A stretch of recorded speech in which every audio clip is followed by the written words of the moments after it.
Mes parents ont arrêté tous les écrans depuis 5 jours et ils m'ont dit c'est déjà incroyable. L'enfant nous regarde, l'enfant se calme et l'enfant déjà se rend compte qu'il y a des plantes dans le salon et commence à toucher les plantes. Oh, mais racontez-moi ce qu'il fait à la maison. À partir de 2012-2013, les parents m'ont dit ah mais ce qu'il adore c'est mon téléphone. On lui a montré un petit choupi et puis après il s'est trouvé le petit choupi tout seul. Alors on lui a acheté une tablette à Noël et maintenant il récite l'alphabet en 3 langues. Il est très intelligent. Quand j'arrivais à convaincre les parents d'arrêter les écrans, il y avait un redémarrage de développement. Les troubles disparaissaient ou diminuaient fortement. Les parents pensent par exemple qu'il va apprendre à parler. En fait, les études montrent que si un enfant entend parler à travers un écran, ça ne prend aucun sens pour lui. Ce n'est que des mots qui glissent. C'est pour ça qu'on voit dans les cours de récré des enfants réciter l'alphabet en anglais, dire la comptine des chiffres ou toutes les couleurs en permanence, mais en fait, ils ne savent pas dire papa, maman, ils ne comprennent pas. Va chercher ton manteau, donne-moi la main. Et puis on a des enfants qui supportent plus la frustration et parce que les écrans offrent ce que le cerveau humain adore et recherche, c'est-à-dire du plaisir sans effort. Quand l'enfant pleure et qu'il est petit, remarque qu'il arrête de pleurer dès qu'on donne l'écran. En fait, il n'apprend pas à se calmer seul et à gérer la frustration. Il est juste hypnotisé, il adore ce qu'il fait sur l'écran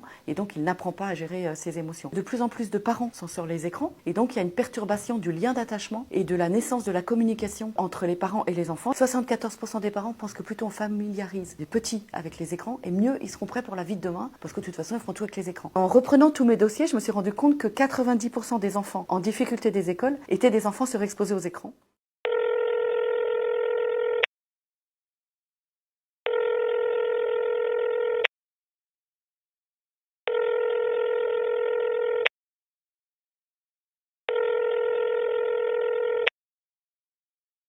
27% des adolescents sont sur les écrans la nuit, 34% sont réveillés la nuit par des notifications et 26% d'entre eux programment un réveil en pleine nuit pour aller sur les réseaux sociaux. Ça, c'est des enfants de la 6e à la terminale. L'enfant sur les écrans fait plus tout ce qui est exceptionnellement bon pour lui, c'est-à-dire sortir dehors, faire du sport, passer du temps avec sa famille, se cultiver, rêver, penser, s'ennuyer. L'ennui est extrêmement riche pour le cerveau. On en vient à un trouble qu'on appelle la dysmorphie Snapchat. Les jeunes utilisent beaucoup les filtres. Donc les garçons, ils sont minces, ils sont musclés, etc. Et puis les filles, elles font toutes le même filtre, hein. Elles ont le nez aminci, elles ont la bouche pulpeuse et elles sont maquillées. Et elles en viennent à ne plus se supporter comme elles sont en réalité. Ça arrive à un tel point que les 18-34 ans font maintenant plus de chirurgie esthétique que les 50-60 ans. En janvier 2020, il y a une petite fille en Italie qui avait 10 ans, qui s'appelait Antonella, et qui dans la salle de bain se filmait devant son smartphone et faisait le défi du foulard. Et c'est sa petite sœur de 5 ans qui l'a découverte morte dans la salle de bain. Les 10-13 ans passent 8h24 par jour sur les écrans. Les dangers physiques sont de plusieurs ordres. Il y a déjà la sédentarité, parce que les écrans, c'est le degré zéro de l'activité physique, qui va donner des risques d'obésité et toutes les maladies cardiovasculaires. On sait que la lumière bleue des écrans est toxique pour les cellules rétiniennes. Il y a aussi une augmentation de la myopie.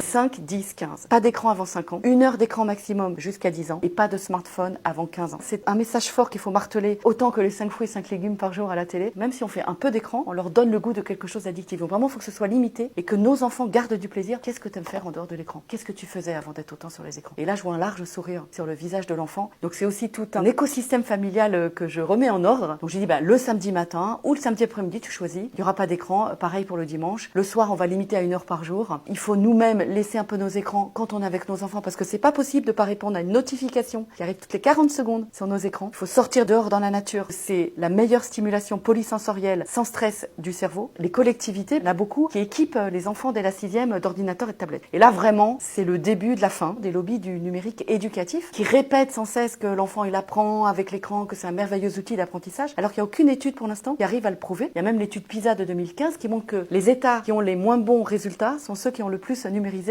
l'école. Si on maintient bien ces limites d'écran, l'enfant il va grandir épanoui, pouvoir se concentrer à l'école, prendre du goût pour autre chose, voir des amis en vrai, faire du sport, passer du temps avec sa famille, avec ses frères et sœurs.